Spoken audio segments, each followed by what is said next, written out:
음, 오늘은 이제 원래 논문을 좀 하려고 했는데 그래도 진도를 좀 나가는 게 좀 나을 것 같아서 아무래도 다 11장까지 깔끔하게 마치는 게 그래도 더 좋을 것 같아서 음, 10장 강의를 좀 하고 그리고 아마 다음 시간 수요일에 11장 마저 마무리하고 그리고 좀 재미있는 연구들 가지고 얘기하고 또 선생님이 연구하고 있는 거 좀 소개할 것 같아요. 그리고 아마 수요일 날이나 선생님이 금요일 날 다음 주 금요일 날 종강한다 그랬죠? 그죠? 6월 11일이 되겠네요. 그죠? 그리고 종강하고 이렇게 가면 될 것 같아요.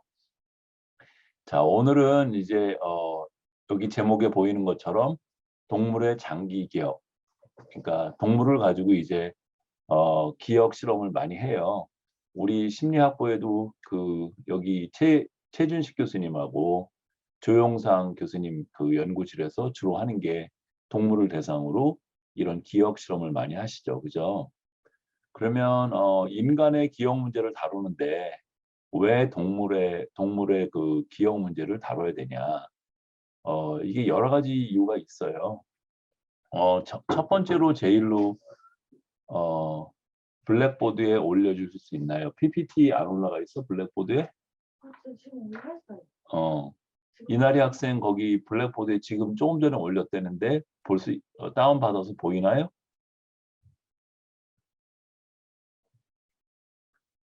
그러니까 그 뇌의 어느 부분이 기억에 어떤 역할을 하는지를 알고 싶은데 인간한테는 뇌에 어떤 전극을 심거나 이런 수술을 해서 연구를 할 수가 없잖아요.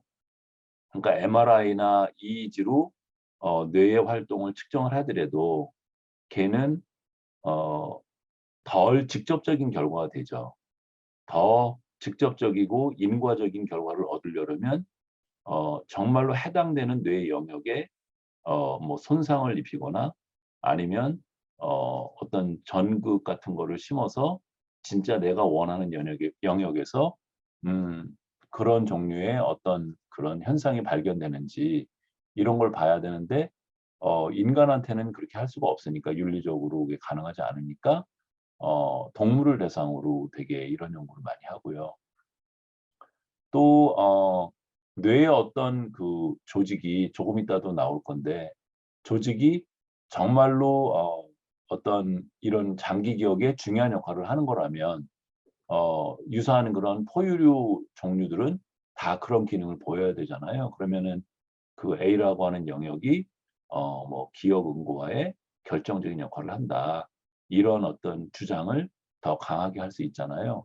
이런 이유로 동물을 가지고 이제 연구를 많이 해요. 물론 인간하고 차이가 있긴 하지만 어, 그래도 기본적인 기능들은 유사할 거로 봐서 동물을 대상으로 연구를 하죠. 지금 이번 장에서 다룰 내용은 내측 측두엽 매번 얘기했던 미디얼 템포럴 로브 쪽의 그 어떤 구조 같은 얘기를 좀 하려고 그러고 그다음에 10.2절에 가면 장기 증강, long term potentiation 그러니까 뉴런과 뉴런의 연결 강도를 강하게 만드는 그런 방법이죠. 그 다음에 기억 재현, 일종의 정보를 회상하는, 리콜하는 그런 과정을 또 설명을 하려고 그러고, 그리고 어, 문맥 기억하고 관련된 시간 정보에 관련된 뇌세포가 있다. 그런 얘기를 시간세포 10.4에서 얘기를 하려고 그러고 마지막으로 그래서 동물도 쥐도 인간과 유사한 그런 일화 기억을 가지고 있다. 그리고 이 장을 마칠까 해요. 첫 번째 주제인 그 내측 축두엽을 보게 되면 이 내측 축두엽의 기능을 연구를 하려고 몇 개의 그런 특별한 그런 과제들을 쓰거든요. 그러니까 자발적 사물재인 과제라고 이름을 붙였어요. 번역을 Spontaneous Object Recognition Test, 그죠?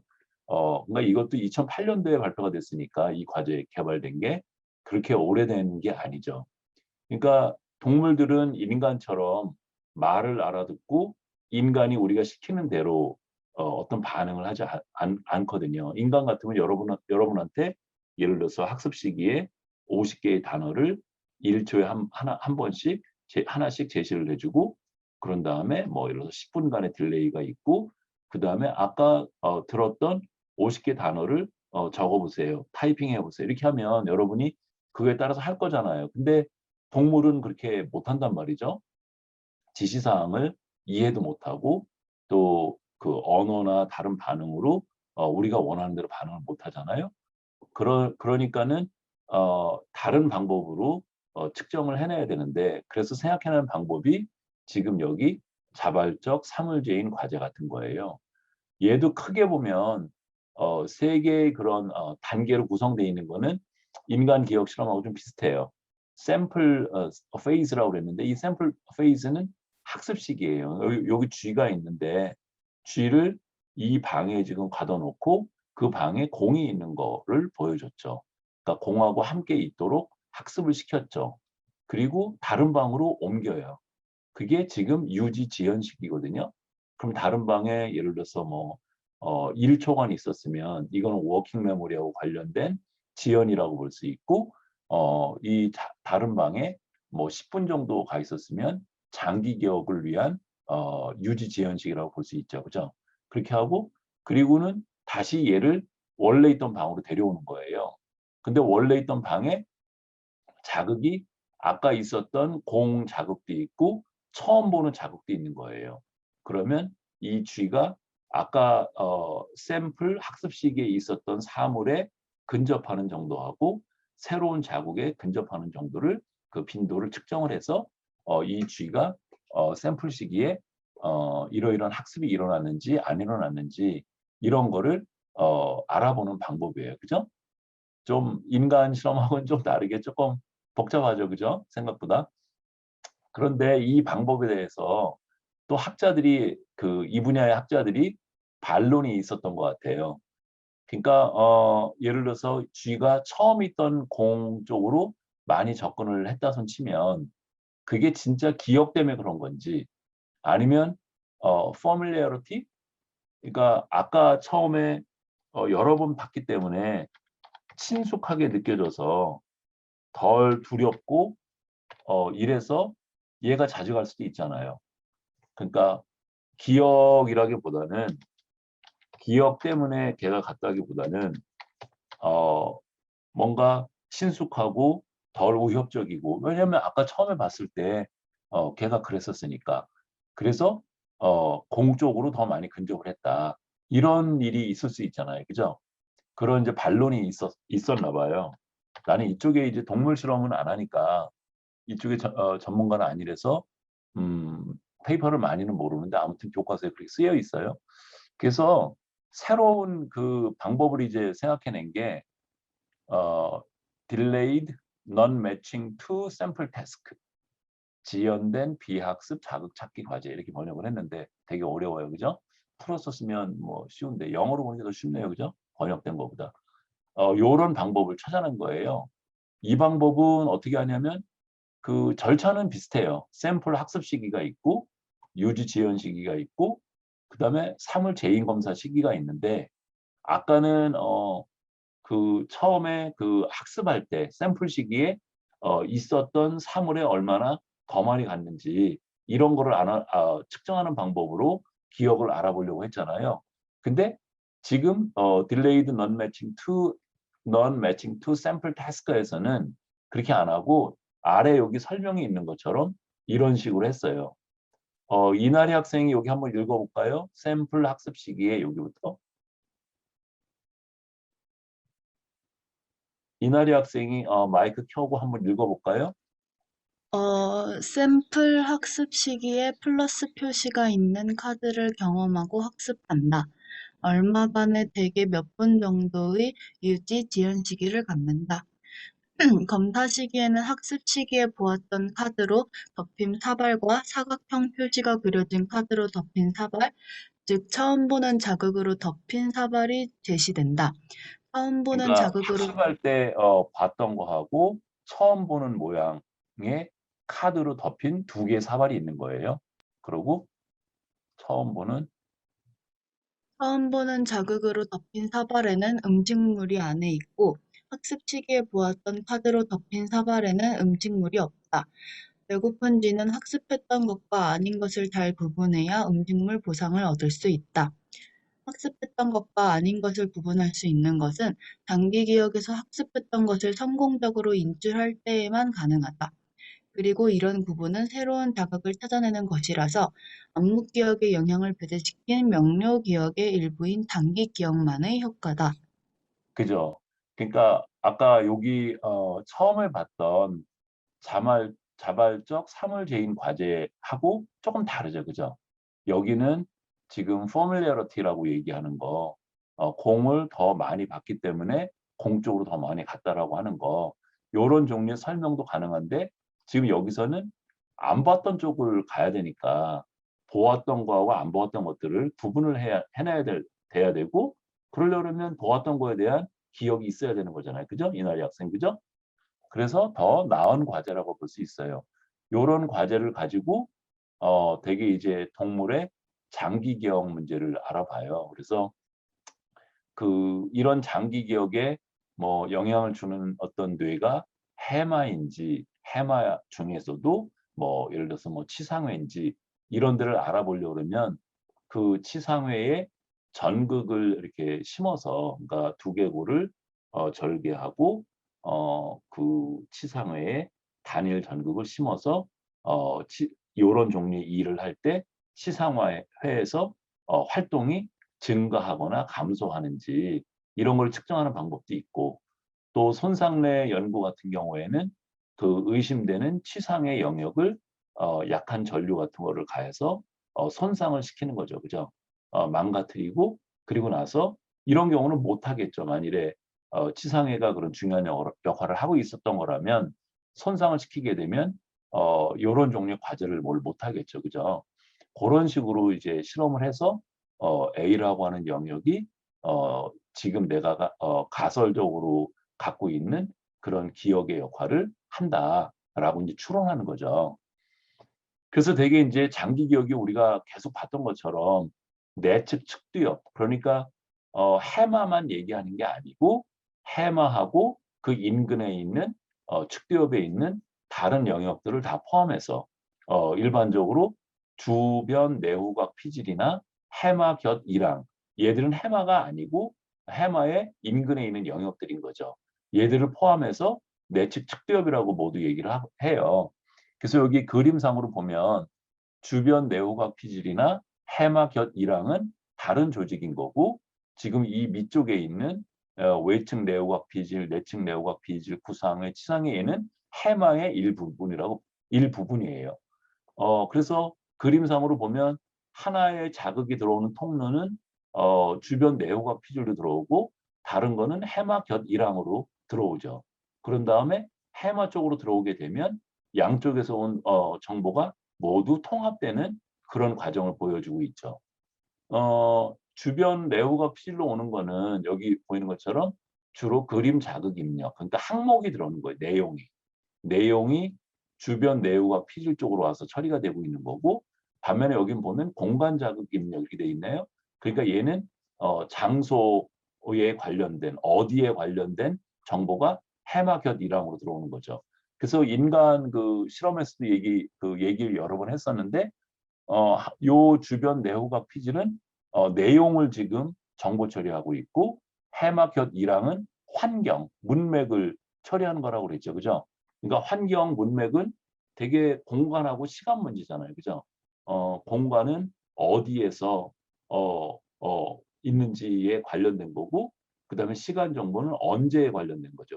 그러니까 언제와 어디 문제를 지금 처리하고 있는 데가 해마 곁 이랑인 거고, 그때 보았던 내용이 뭔지가 주변 내용과 피질인 거죠. 이 두 종류의 정보가 들어와서 해마에서 그때 묶는다 그랬잖아요. 그죠? 묶어서 어떤 내용의 일이 언제 어디에서 일어나는지에 대한 에피소드를 만들게 되는 거죠. 해마가. 그리고 그 내용을 해마는 관련된 여러 영역들에 보내게 되죠. 그러니까 공간 문제를 담당하는 시각 영역 쪽하고도 연결을 맺고 해마하고, 또 시간 문제를 다루고 있는 타임셀하고도 연결을 맺고 또 내용하고 관련된 뇌하고도 연결을 맺고 이렇게 연결하는 작업을 통해서 하나의 에피소드를 만들어내게 되는 거죠. 그죠? 그래서 뇌측 측두엽이 일화기억, 그러니까 외현기억 혹은 선언기억의 일화기억을 형성하는데 핵심적인 역할을 하는 그런 구조물이라고 볼 수 있고요. 보통 우리가 말하는 학습이 다 여기에서 일어나고 있는 거죠. 그죠? 이제 그런 거고요. 그다음에 이제 장기 증강이라고 하는 현상이 왜 헤비한 룰 그런 거 우리 본 적 있었죠.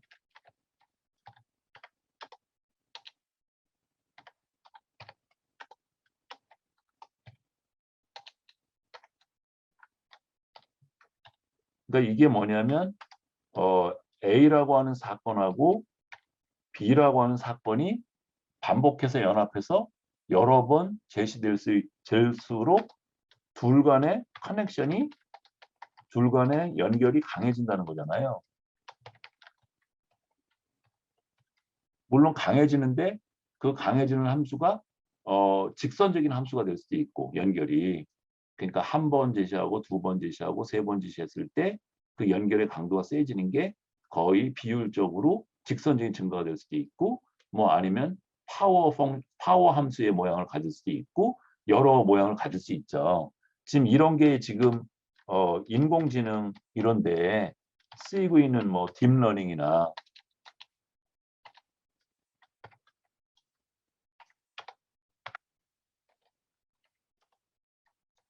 딥러닝 이런 거 일어나는 거에 중심 원리잖아요. 핵심 원리 이런 걸 갖다 쓰는 거잖아요. 그러니까 지금 헤비한 룰에서 A와 B, 그러니까 A는 1번 뉴런을 얘기하는 거고 B는 2번 뉴런을 얘기를 하는 거예요. 그러면 1번 뉴런에 터미널 버튼 그 부분이 있고 시냅스가 있고 2번 뉴런에 덴드라이트 수상돌기가 있겠죠.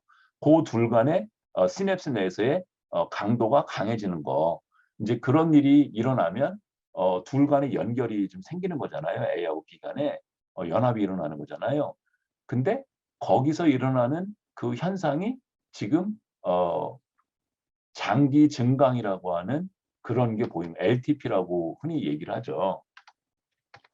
Long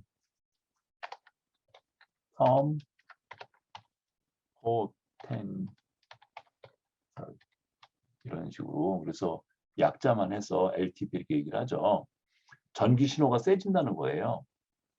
그래서 여기 좀 보면 블리스라고 하는 그 연구자가 73년도에 이 현상을 처음으로 찾았거든요. 그래서 어떻게 했냐면 이게 지금 해마예요. 아까 해마에 보면 구상회도 있었고 치상회도 있었죠.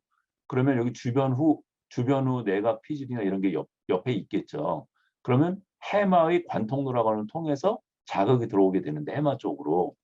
그래서 들어오는 통로에 자극을 가한 거예요. 자극을 가하고 그리고 해마의 치상회라고 하는 부위에 어, 전극을 심어서 여기 자극을 한 번 주고 두 번 주고 세 번 주고 그랬을 때 요 치상회에서 측정되는 신경 활동이 얼마나 센지를 EEG처럼 나타낸 거죠.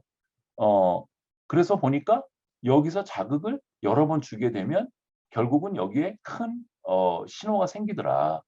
그래서 여기 지금 보면 여기 지금 점선으로 된 거는 아무것도 안 줬을 때 보통 때 그냥 시상회에서 나오는 신호의 크기를 얘기를 하고 있고 실선으로 돼 있는 거는 자극을 해서 자극과 요것 간의 연합이 생겼을 때의 크기를 보여주고 있는데 일단 크기도 증가가 됐고 그 다음에 나타나는 순서도 먼저 나타났죠. 그죠? 더 빨리 반응을 하죠. 이 치상의 반응이. 그죠? 보통 때보다. 그러니까 신호의 크기가 치상외의 신호의 크기가 커진 거하고 더 빨리 나타나는 거. 이 둘이 지금 장기 증강을 나타내는 지표가 되는 거예요. 블리스라고 하는 그 선생님은 10Hz에서 15Hz로 여기 자극을 줬거든요. 그러니까 10Hz라는 뜻은 1초에 10번의 전기 신호를 자극을 줬다는 뜻이죠. 약간 쇼크 같은 거죠. 그죠? 약한 전류를 자극을 했다는 거고 15Hz는 15번을 줬다는 뜻이죠. 1초에. 그리고 그거를 10초 동안 했어요. 그러면은 1초에 만일에 10번의 자극을 줬으면 10초 동안 했으면 총 이거는 100번을 했다는 뜻이 되게 되고, 그죠? 그리고 그거를 30분 30분 동안 30분에서 1시간 간격으로 4번을 줬어요. 그러니까 100번에 해당되는 거를 4번 했으니까 400번 정도를 지금 자극을 줬다는 거죠. 그러니까 반복 학습을 우리가 시키는데 영어 단어를 외우는데 mother라고 하는 단어하고 mother의 뜻인 어머니하고, 그러니까 mother는 지금 자극 쪽에 있는 거고 어머니는 전극 쪽에 있는 건데 둘 간의 연합이 되도록 반복을 400번 정도를 했다는 뜻인 거죠. 그죠? 그런 식의 이제 짝짓는 학습을 하게 된 거고, 그랬더니 지금 B에 보이는 것처럼 장기 증강에 그런 신호가 추출이 되더라. 그러니까 그게 뉴런과 뉴런에서 뇌에서 일어나고 있는 기본 학습의 원리인 거고, 그게 헤비 얘기했던 링크의 커넥션이 강해지는 걸 얘기를 하는 거다. 다른 연구자는 얘는 좀 상당히 길게 했잖아요. 그러니까 10초 동안 4번을 줬고 그 간격을 30분에서 1시간 정도로 했으니까 40번씩 40번 한 번 주고 30분 쉬었다가 다시 또 40번 주고 이렇게 4번을 한 거잖아요. 그럼 시간이 되게 오래 갔잖아요. 그죠? 다른 연구자는 그거를 시간을 좀 줄여가지고 해봤어요. 그래서 1초에 100번을 한 거예요. 그러니까 100Hz로 제시를 한 거예요. 따따따따따따 이런 식으로 했겠죠. 아까 우리는 따, 따, 따 이런 식으로 전기 자극을 줬을 거고, 요 후기의 실험은 따따따따따따 이런 식으로 굉장히 짧게 이렇게 줬겠죠. 100Hz로 했으니까는 1초에 100번의 자극을 준 거죠. 그렇게 했더니 효과가 똑같이 거의 비슷하게 나오더라는 거예요. 그러니까 뭐 우리 왜 시중에 뭐 그 영어 단어 배우는 그 시스템 중에 빠른 시간으로 이렇게 자극을 제시해주는 어떤 그 회사 제품이 있었죠, 그죠? 그런 게 이런 거 그분들이 뭐 이런 내용을 알았을 거라고 생각을 안 하는데 그래도 뭔가 뭐 학원에 그 오랫동안 영어 선생님을 하고 그러면서 뭔가 느낌이 있었겠죠. 이렇게 하면 애들이 더 영어 단어를 잘 외우더라. 근데 그런 게 지금 이런 거하고 좀 비슷해요, 그죠? 그러니까 우리가 어떤 내용을 학습을 할 때 얼마나 그 잦은 빈도로 잦은 그 반복으로 학습을 할 건지를 지금 이런 LTP를 보고 추론을 해볼 수 있어요. 그죠? 근데 짧게 해도 효과가 있더라. 그 후에 86년도에 라슨이라고 하는 그 연구자들은 한 번 제시하고 간격을 얼마나 두면 좋을까 여기에 관심이 있었어요. 그래서 몇 종류의 이제 실험 조건을 만들어서 뭐 어떤 때는 0.1초, 어떤 조건은 0.2초, 어떤 조건은 5초 이런 식으로 한 번 공부하고 그 다음 공부할 때까지 간격을 조정을 해본 거예요. 그랬더니 0.2초 간격으로 반복을 하는 게 가장 잘했어요, 공부를. 그래서 이 0.2초는 결국은 1초에 5회 자극을 했다는 뜻이잖아요. 그 5회에 반복을 했다는 뜻이잖아요. 그러면 우리들 그 EEG 그 4장이었나요? 4장에 보면 뇌파 쪽에 세타파 쪽하고 관련이 있는 거예요. 그러니까 약간 슬로우파죠. 슬로우파인데 대략 1초에 한 번에서 4번 정도 5회 정도 제시되는 게 학습의 어떤 능률이 가장 높다. 이렇게 얘기할 수 있는 거죠. 그쵸? 그러니까 여러분들이 이제 영어 단어 같은 거를 외운다고 할 때 지금 여기서 말하고 있는 내용들을 응용해 볼 수도 있겠어요. 그죠? 음, 김기선 학생이 또 질문을 했는데 너무 반가운데 그럼 이번 저희가 과제를 위해 수행한 실험에서도 헤르츠 차이를 실험했는데 이것과 관련이 있나요? 맞아요. 있어요. 내가 했던 거는 그 그러니까 인지심리학 쪽에서는 이거 동물 연구에서 말고 스페이싱 이펙트라고 그러거든요. 그러니까 이게 뭐냐면 한 번 공부하고 혹시 1회 학습하고 그리고 얼마간의 지연이 있게 되고 다시 2회 학습하고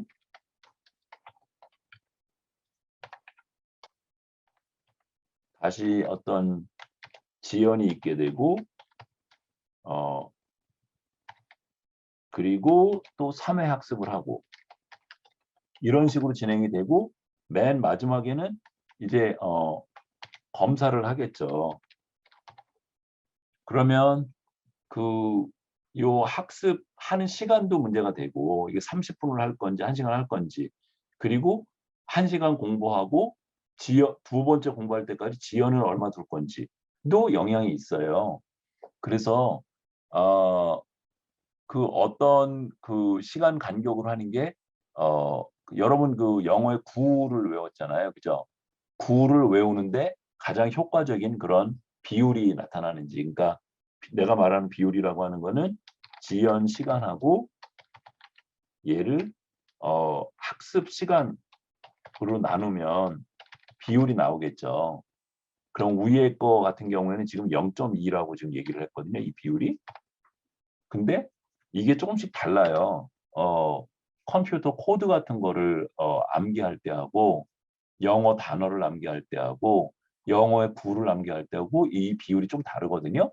그런 것들을 조금 뭐 파일럿 비슷하게 알아보려고 또 여러분 실습도 하고 그러려고 사실 한 거예요. 맞아요. 김기선 학생이 정확하게 지적했어요. 또 다른 질문 뭐 있나요?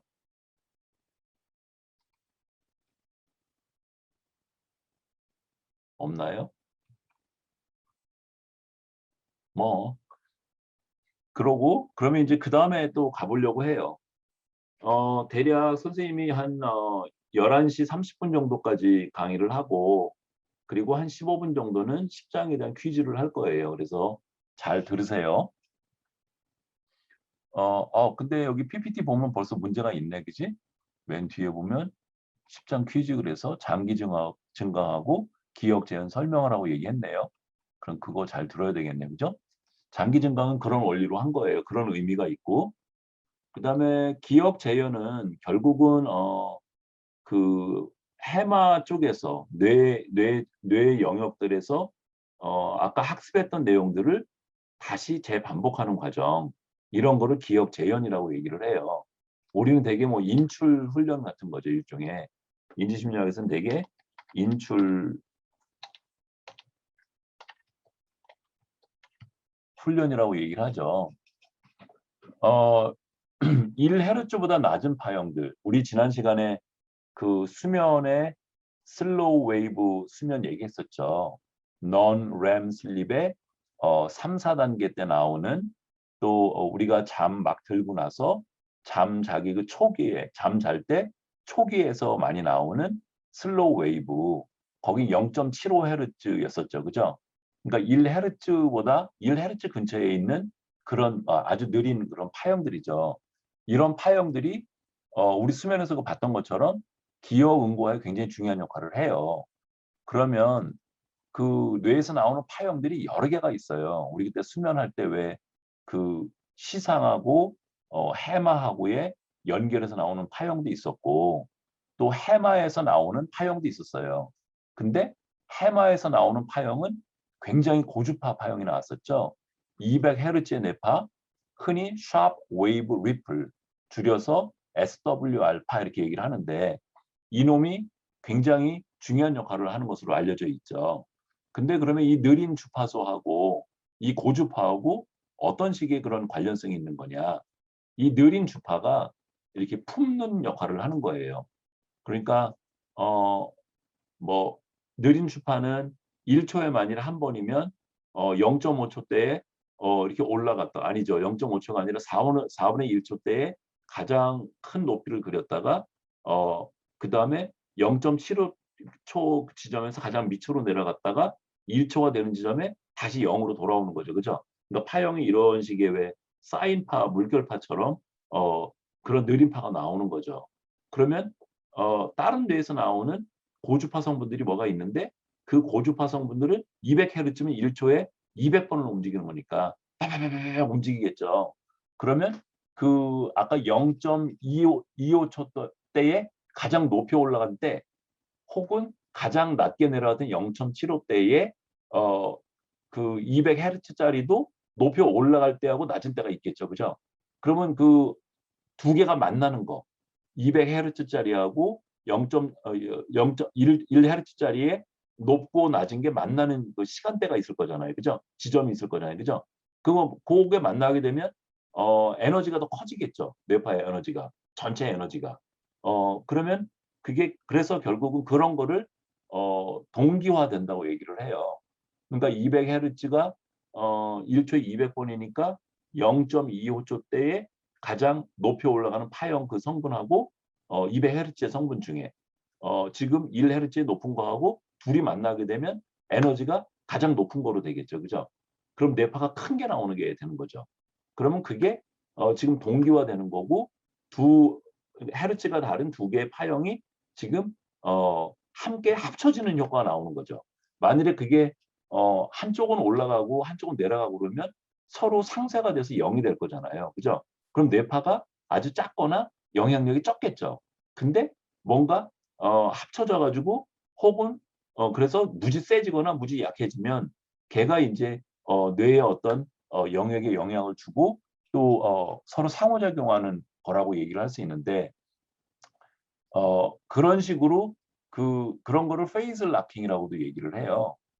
그러니까 두 개의 그 파가 움직이는 이렇게 그 시간 정보가 있는데 흐름이 있는데 그 시간에서 서로 만나게 되는 거. 그러면 에너지가 증폭이 되거나 작아지거나 이런 현상들이 일어나게 되는 거죠. 그런 페이스 락킹이 일어나게 되는데 그 페이스 락킹이 지금 영역 간에 상호작용하는 중에 나오는 거예요. 그러니까 상호작용 때문에 지금 페이스 락킹이 뭐가 나타나는 거고 그러면 뇌의 어떤 연결이 강해지거나 약해지거나 이런 일들이 일어나는 거예요. 그런 식으로 이제 파형들하고 기억하고 어떤 상호작용을 하게 되고요. 우리가 이제 어떤 내용들을 배우게 되면 대개 3번 정도의 응고와는 거의 틀림없이 있는 것 같아요. 하나는 맨 처음 학습할 때, 두 번째는 깨어 있으면서 뭔가 반복하는 때, 그다음에 세 번째는 잠을 자고 있을 때. 우리 지난 시간에도 봤지만 수면을 하는 경우하고 안 하는 경우하고 기억에 있어서 엄청난 차이가 났었죠. 그러니까 수면이 이렇게 중요해요. 여기 동물 실험을 가지고 여기 보면 지금 위치셀에 해당되는 거거든요. 위치셀이라고 하는 거는 1번 요게 1, 2, 3, 4는 1번 세포, 2번 세포 이렇게 각각 다른 세포예요. 근데 1번 세포는 여기 출발 지점에서 여기 이제 목표 지점, 여기에 음식이 있는 거예요. 그러니까 쥐는 출발 지점에서부터 목표 지점까지 미로 같은 데를 찾아가죠. 찾아가는데 처음 시작할 때는 1번 세포가 이렇게 활동이 많은 거예요. 근데 얼마 지나가면 다른 지역에 가면 이번에는 1번은 발화를 안 하고 2번 세포가 발화를 하는 거예요. 그러니까 이 1, 2, 3, 4 이 세포가 이 통로의 위치를 지금 기억하고 있는 거죠. 지금 코딩하고 있는 거죠. 그죠? 그래서 요런 식의 파형 모양이 이렇게 보이는 거예요. 1, 2, 3, 4의 뇌세포가 학습할 때. 근데 깨어 있을 때 얘가 음식을 먹고 있으면 얘가 아까 여기 왔던 길을 다시 떠올려 보는 거예요, 이놈이. 그러면 이런 식의 거꾸로 역으로 되게 되죠. 여기 끝부분에 왔던 4번이 먼저 발화가 되고 3번이 되고 이런 식으로 재현을 한번 하게 되고 잠을 자는 동안 또 한 번에 앞에서부터 뒤로에 이런 또 활성화가 또 있는 거예요.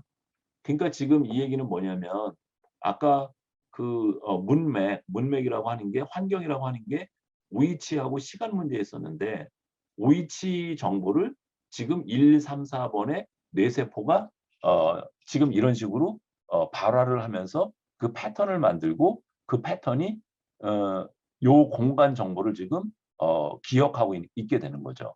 그죠?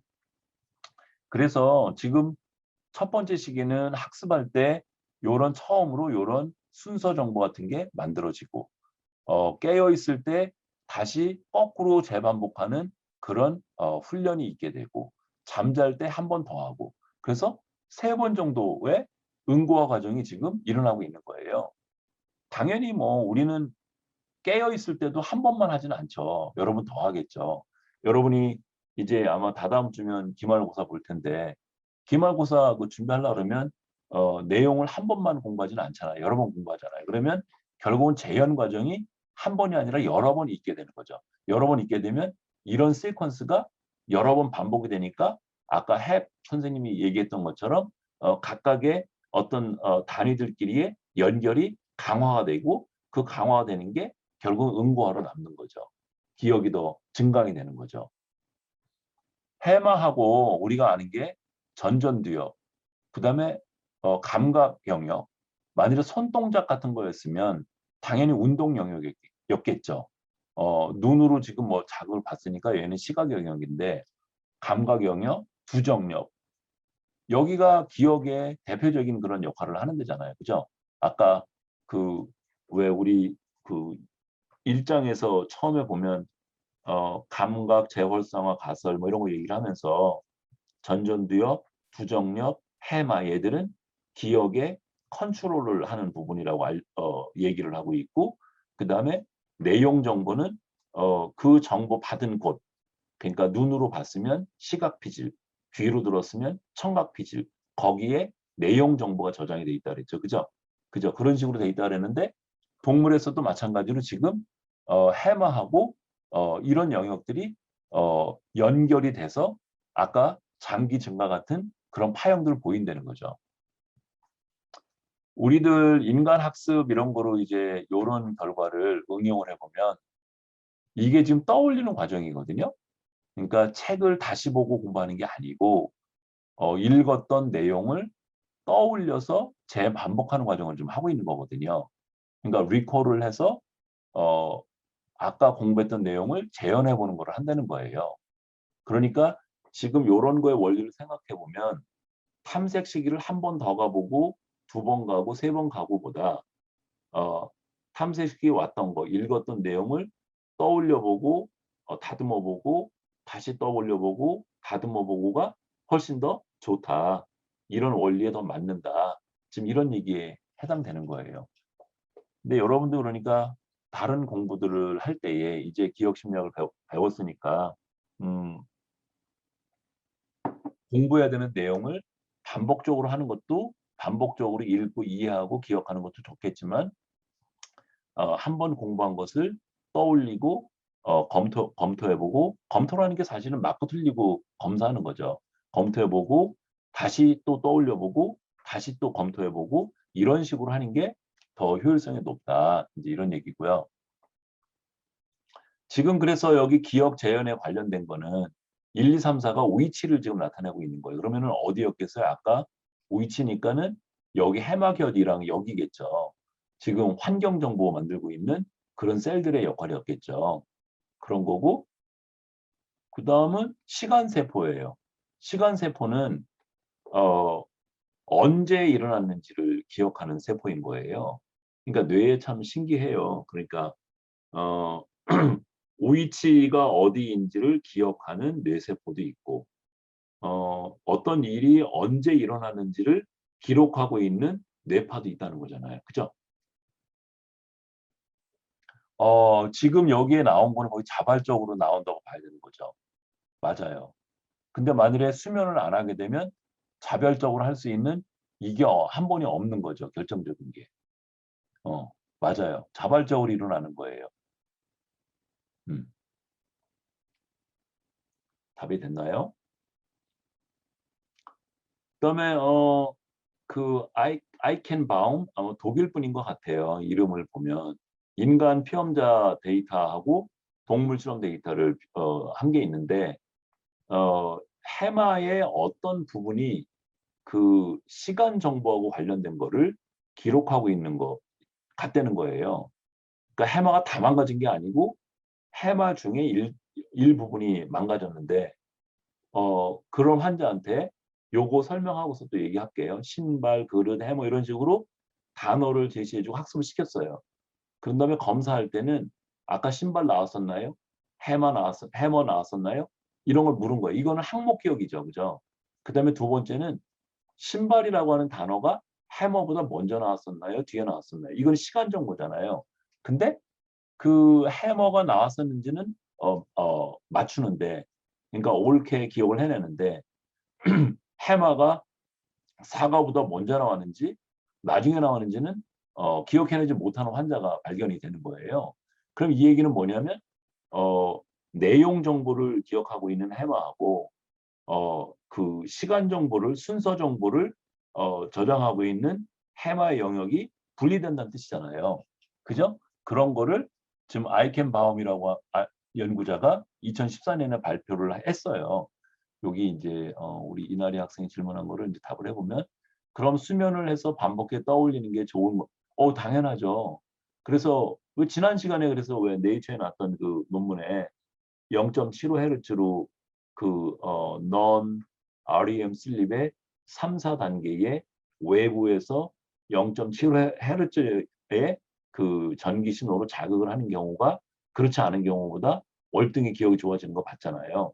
또 잠을 일반적으로 알려져 있는 거는 공부를 하고 계속 활동을 하고 시험을 볼 때 하고 공부를 하고 잠을 자고 시험을 볼 때를 비교해 보면 공부를 하고 잠을 잔 경우가 월등히 우월해요. 그래서 슬립 베네핏 이렇게 얘기를 하잖아요. 슬립 베네핏이고 그리고 지난 시간에 또 했던 거는 그 베네핏을 외부에서 특정한 그 주파수대로 자극을 해주면 그 베네핏이 커진다 얘기였죠. 그러니까 당연히 수면 동안에 지금 컨솔리데이션 하는 과정을 하고 있는 거고 재현 과정을 하고 있는 거고 재현 과정이라고 하는 거는 그때 수면 동안 했던 거 한 4가지 정도 얘기를 했었죠. 하나는 정보를 안정화시키는 거. 그 다음에 또 하나는 어떤 정보를 트랜스로케이션 시키는 거. 그러니까 뭐 뭐 이렇게 움직이는 정보였으면 모터 카텍스 쪽으로 가야 되고 시각 정보 같았으면 얘를 시각 영역으로 보내야 되고 이런 트랜스로케이션. 그다음에 여러 종류의 감각 정보, 운동 정보를 통합하는 거. 그다음에 불필요한 것들을 잘라 보내는 거. 이레이스도 한다 그랬죠. 그죠? 그런 작업들을 자는 동안 한다는 거잖아요. 그러니까 그것도 잠들고 막 들어서 한다는 거잖아요. 그죠? 답이 됐는지 모르겠네요. 그렇고 그래서 시간세포는 5초가 지나면 그때마다 어떤 세포가 활성화되는 거예요. 그러니까 꼭 5초를 딱 5초마다 난다라고 꼭 한정 짓는 건 아니고 이 실험에서는 그랬다는 거죠. 그러면은 이나리 학생이 수면하고 되게 궁금한 게 많네요. 수면 등의 자연스러운 과정으로 이루어진다면 반복해 공부하는 노력을 해서 할 필요가 덜한 걸까 하는 의문이 들어서 당연히 깨어 있을 때도 공부를 많이 하는 게 중요해요. 근데 여기서 얘기하는 거는 어, 잠잘 시간에 공부하는 것보다 잠잘 때는 잠자는 게 좋다. 이런 거죠. 그래서 어느 때인지를 아는 그런 세포가 있다는 거예요. 그래서 여기 지금 이 실험이 이것도 이제 시간 세포에 대한 거는 더 근래에 발견이 됐어요. 요런 종류의 이제 그 실험 장치를 고안을 해서 쥐한테 이제 실험을 해본 건데 어, 이런 거예요. 쥐는 매우 목이 마른 상태로 여기 한번 읽어볼까요? 이나리 학생 여기 읽어볼까요? 러닝머신이 러닝머신이 가운데에 위치한 팔자 모양의 미로, 어, A가 그런 장치, 거고 장치의 도면을 그러고 잠깐 여기부터 하면 되겠다. G는부터 G는 쥐는 러닝머신에서 16초 이상을 달린 이후에 오른쪽의 통로로 갔다가 다시 왼쪽 통로로 갔다가 하는 식의 과제를 수행하였다. 쥐는 매우 목이 마른 상태로 오른쪽이나 왼쪽의 통로로 정해진 순서대로 가면 물통에서 물을 보상으로 먹을 수 있도록 하였다. 그다음에 C를 보면 러닝머신에서 뛸 때 16초간 21개의 해마 전극에서 측정된 결과 검은색은 높은 발화율을 나타낸다. 가장 위의 뉴런이 가장 먼저 반응한 것이고 아래로 갈수록 나중에 반응한 뉴런을 나타내고 있다. 뉴런의 활동 패턴은 16초간의 시간 흐름에 맞추어져 각 시간대를 나타내고 있다. 그렇죠. 21개의 지금 뉴런을 측정을 한 거예요. 그리고 16초간 측정을 한 건데 보면 처음에는 1번 뉴런의 활동이 여기 까만색으로 된 게 많이 되고 있고 나중에는 16초 가게 되면 그때는 어 다른 그런 것들이 활동을 주로 한다는 거예요. 그러니까 뭐냐면 아까 위치를 나타내는 그런 뇌세포가 있었던 것처럼 21개의 뇌세포가 각각 다른 시간대에 얘들이 활동을 하고 있더라. 근데 각각 다른 그 21개 세포 활동 시간이 곧 언제라고 하는 정보를 얘들이 기억하고 있는 거다. 그러니까 어 기억 재현 쪽에서 위치 세포하고 시간 세포 둘을 합쳐보게 되면 결국은 언제 어디에서 정보를 지금 특정한 뇌세포들이 기록을 하고 있다. 그거는 환경 정보, 정보가 주어졌던 환경이나 문맥 정보를 지금 일부러 코딩하고 있는 뇌세포가 실제로 존재한다. 이런 걸 얘기를 하는 거고 그런 정보는 아까 내측 측비업 쪽에서 해마 곁 일항에서 하는 거다. 지금 그런 얘기를 하는 거예요. 그죠? 그래서 어, 이런 결과들은 그 우리가 새로운 내용을 학습을 할 때 해마를 사용한 학습이 우리들 학습의 주를 이루고 있는데 그 해마를 사용한 학습이 결국은 일화기억에 해당되는 그런 학습인데 맨 처음에 우리가 뭘 배울 때는 그 일화기억은 앞에서 이야기한 것처럼 내용 정보하고 언제 어디서 배운 건지에 대한 환경이나 문맥 정보, 소스 정보가 있는데 둘이 별개로 나눠져서 처리가 되고 있고 또 내용 정보는 감각기관에서 감각 정보를 표상하고 있는 뇌 영역, 시각은 후두엽, 청각은 측두엽 그런 감각 영역에 남고 반면에 언제하고 어디서는 지금 마찬가지로 뇌의 어떤 영역에 해마 인근에 있는 영역들에서 셀이 있어서 위치 정보하고 시간 정보를 코딩을 한다 걔들이. 그럼 그 둘을 묶는 작업을 해마가 하게 되고 해마가 내용 정보하고 문맥 정보를 묶게 되면 그게 결국은 에피소딩 메모리가 되는 거다. 에피소딩 메모리가 그런 거잖아요. 어떤 일이 언제 어디에서 일어났는지를 기억하고 있는 게 일화기억이잖아요. 그러니까 우리가 처음 공부하는 내용들이 대부분 다 일화기억으로 되죠. 그죠? 그런 다음에 그 일화기억의 내용을 또 듣고 또 공부하고 여러 번 반복이 되면 그 내용이 의미기억으로 넘어가게 되는 거죠. 그죠? 의미기억이나 아니면 암묵기억 성분으로 넘어가는 거죠. 대부분이 의미기억으로 넘어가는 거죠. 그런 식의 과정을 거치는 거를 지금 이제 동물 실험을 통해서 볼 수 있다. 지금 이런 거고요. 여기서 중요한 거는 이런 언제하고 어디를 기록하고 있는 뇌세포가 존재한다. 이제 그런 거가 제일 중요한 거고요. 그러니까 실제 하는 거다. 이런 거고. 사실 일화기억을 만들 수 있는 게 굉장히 그 특별한 능력이라고 보이고 인간만이 할 수 있는 거라고 하는 주장들이 꽤 있었어요. 그래서 굉장한 그런 지적인 활동이다. 그러니까 인간만큼 지적인 능력이 안 되는 그런 다른 종류의 동물들은 이런 거 갖고 있지 못하다. 이런 주장도 있었던 거죠. 그래서 이제 연구자들이 진짜 동물이 그럼 일화기억이 없는 걸까? 이런 거를 실험을 해본 거예요. 그래서 여기에 지금 보면 이런 이거 미로 모양이거든요. 이게 몇 개예요? 이 통로가 하나, 둘, 셋, 넷, 다섯, 여섯, 일곱, 8개네요. 그죠? 8개의 이렇게 통로가 있는 그런 미로인데요. 이렇게 4군데 어느 미로에는 포도만 나는 알갱이를 뒀고 어디는 차우가 나는 뭔지 모르겠는데 차우만 나는 걸 뒀고 이렇게 해서 4군데에 먹이를 놔둔 거예요. 그래서 학습 시기 때, 샘플 시기 때 주인은 여러 군데 왔다 갔다 했겠죠. 그러다가 어디에는 포도 맛이 있고 어디에는 차오 맛이 있는지를 얘가 학습을 했겠죠. 그다음에 지연 시간을 두 조건을 만들었는데 한 조건은 1시간 지연을 했고 또 다른 조건은 6시간 지연을 했어요. 그런데 1시간 지연한 조건에서는 아까 포도나 딸기만 있던 데도 차오 맛으로 다 바꿔버렸어요. 어. 그런 다음에 검사 시기 때 예를 들면 얘가 포도 맛을 좋아하는데 포도 맛 있던 데에 그 차오 맛으로 바뀌었는데 거기를 가는지 이제 이걸 본 거예요.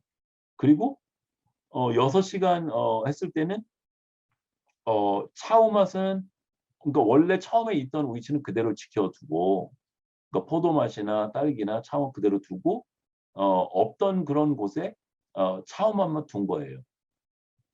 그런 다음에 이제 1시간 조건하고 6시간 지난 다음에 그 얘들이 가는 거를 보면 지금 6시간 지나서는 원래 위치대로 맛있는 것들이 있었잖아요. 그럼 거기를 많이 가야 되는 거죠. 그리고 차오는 맛이 없으니까 아까 그 채워졌던 조건 여기는 안 갈 거라고 예측이 되는 거죠. 얘가 만일에 에피소딕 메모리에 있다면. 그러니까 여기 학습 시기에 뭔가 만들어졌고 1시간 후 지연해서 뭐가 만들어졌고 또 6시간 지난 후에 또 만들어졌다면 그러면 이 쥐의 뇌에 에피소드가 남아 있다면 6시간 지난 후 조건에서는 어 아까 있었던 맛있는 엘갱이 있는 쪽으로 많이 갈 거라고 예측이 되고 근데 만일에 여기는 지금 맛없는 거 이쪽인데 어 기억이 없다면 거의 임의적으로 뭐 막 가겠죠 뭐. 근데 실험을 해 보니까 맛있는 것 쪽으로 얘들이 계속 기억하고 많이 가더라.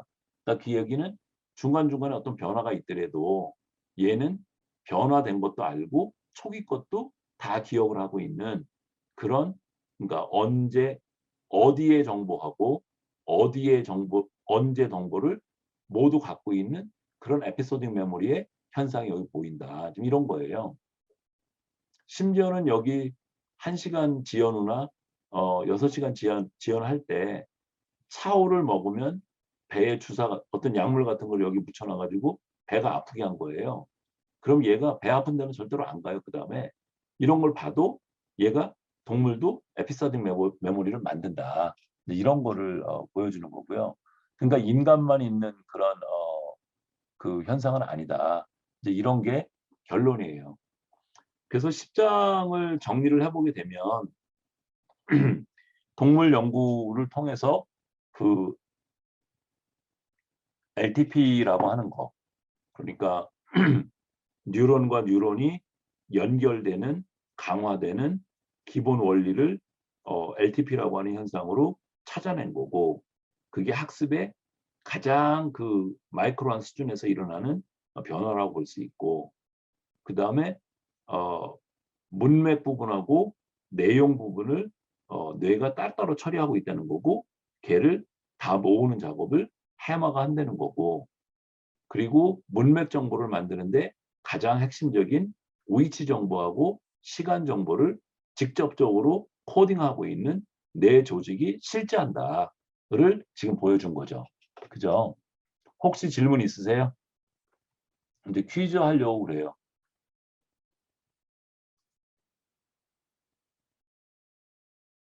지금 그런 일이 일어나는 거라고 주위의 결과를 보면 그렇게 보이는 거죠. 그러니까 조금 전에 내가 봤던 것들을 뭐 내가 의식적이든 아니든 그런 과정이 뭔가 재현된다는 거죠. 지금. 맞아요. 맞아요. 그러니까 아마도 이럴 수 있어요. 내가 어떤 내용을 경험을 했는데 그러고 나서 재현을 해야 되는데 누군가가 거기에 껴들었어. 어떤 내용에 껴들어 가지고 재현을 못 했어. 그러면 아마도 그 학습 효과가 뚝 떨어지겠죠. 그죠? 그럴 거라고 예측이 되죠. 그죠? 음. 맞아요. 김기선 학생. 지금이 25분인데 나는 원래 30분부터 하려고 그랬는데 어 지금부터 45분 우리 강의 끝날 때까지 조금 전에 배웠던 장기 증거하고 기억 재현을 뭐 여러분이 쓰는 아래 한글이나 워드나 이런 걸 써서 조교님한테 보낼래요? 그래서 5분을 더 주게 됐네요, 시간을. 그래서 강의 PPT도 보고 또 교과서도 보고 또 다른 정보도 찾아서 한번 잘 작성을 해볼래요? 그래요. 오늘 금요일 강의 또 여러분 수고했고요. 다음 주 수요일 날 11장 가지고 만나요.